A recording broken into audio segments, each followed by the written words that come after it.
Hello and welcome to JD Jaden. What the hell is this I'm playing? I'm Olivia and I'm going to present this video.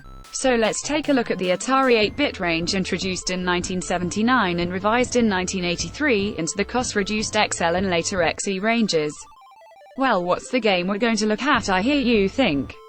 One of my favorites, Jet Boot Jack. What's that? Well, it's about a man called Jack that invents jet boots to enable him to collect musical notes down some caves somewhere. Obvious, right?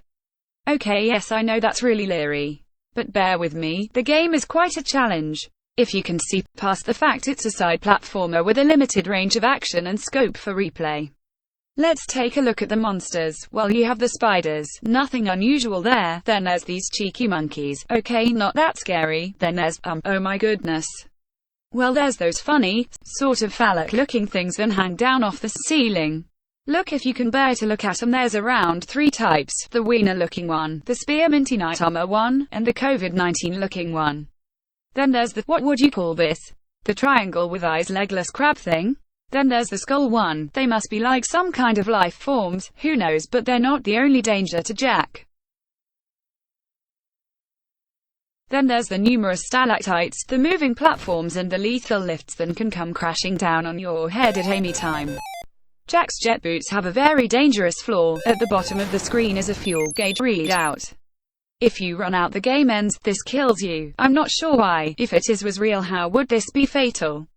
The other problem is that if you stand still for more than 5 seconds, the fuel begins to go down. This is a major problem and one that Jack should have addressed before going to manufacture. But fear not, dear gamer, there are many regenerating fuel bubbles that Jack has only to knock with his head and the fuel goes back up. But beware, you can only tap these fuel reserves a limited amount of time, as they eventually run dry, and that is a nightmare for our Jack. The musical notes he collects have no actual meaning or are there to give the player an aim and objective. Although it looked pretty basic, the gameplay is very well devised. For example, when you're rocketing along and there's a section with moving platforms, and there's one of those hanging monsters on the ceiling, you would have to duck as the platform moves in relation to a stalactite.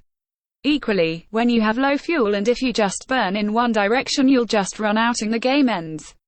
By looking at what platforms are nearest to you, and plotting a route to the nearest fuel pod, you can prolong your gameplay without running out of fuel. This is what makes the game so interesting and fun. The programmer made good use of color, animation and gameplay mechanics to create a quite fulfilling and fun gameplay experience. Aside from the wacky premise of collecting music notes and the let it rock sentiment, I think this game is a very good example of its genre, and also it could be an allegory of modern times.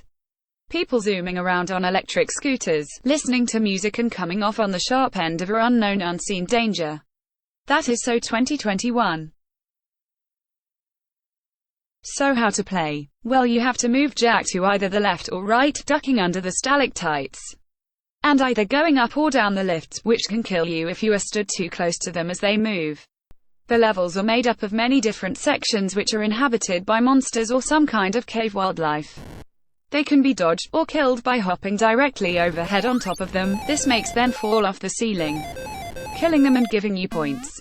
None of the monsters ever throw or shoot anything at you, but they can either catch you out if you hit them with your head, or they can do that thing where they elongate their bodies. There seems to be 2 kinds of monster. The first is just a bobbing ceiling crawler type. There are around 4 of those: a skull, a spider, a monkey. Then there's those hangers, as I call them. There's around 4 of those. All are annoying and static, as in they don't actually move about, but they obstruct the path Jack has to take and can unfurl their lethal appendages at any time.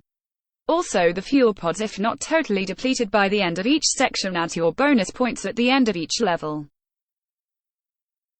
That's about it for the gameplay. Like most games of this era, at the end it just starts again. There's no explanation of what Jack is doing in the cave, why the musical notes matter to him, or what the meaning of his mission actually was for. Also, many questions remain unanswered. Why does Jack's rocket boots run down on fuel if you stand still for too long? When Jack dies, why does he disappear? I love the animation and the sounds of his atoms being discombobulated. What were those cave monsters? Who made the lifts and moving platforms? How long were they there for? As far as I know, this game was only released on the Atari range of 8-bit computers. It was not available cross-platform, so there is no Commodore 64, ZX Spectrum or Amstrad versions. Which I think is a shame. In later years the Atari 8-bit range was rather sidelined in favor of the 16-bit Atari ST range. Also in the UK the big three home micros were the Commodore 64, the ZX Spectrum, and the Amstrad CPC. As a result, the Atari games scene seemed to dry up. The heyday for this system was from 1979 to around 1987, as later home micros rather caught up with the Atari range. I should get a life. No really. I'm sitting around wondering about what a fictional game character is doing what he is doing in a game made 38 years ago. So anyway, if you actually want to play this game, then get a hold of an Atari emulator. There's a host of sites that have these ROMs for free. Go and give it a whirl. The Atari 8-bit system isn't just the 2600. The 800 and the XE ranges were more advanced and used much more powerful hardware. Anyway, I'm going now. I have many more Atari games to play and review. I hope to see you again very soon. Until next time, bye.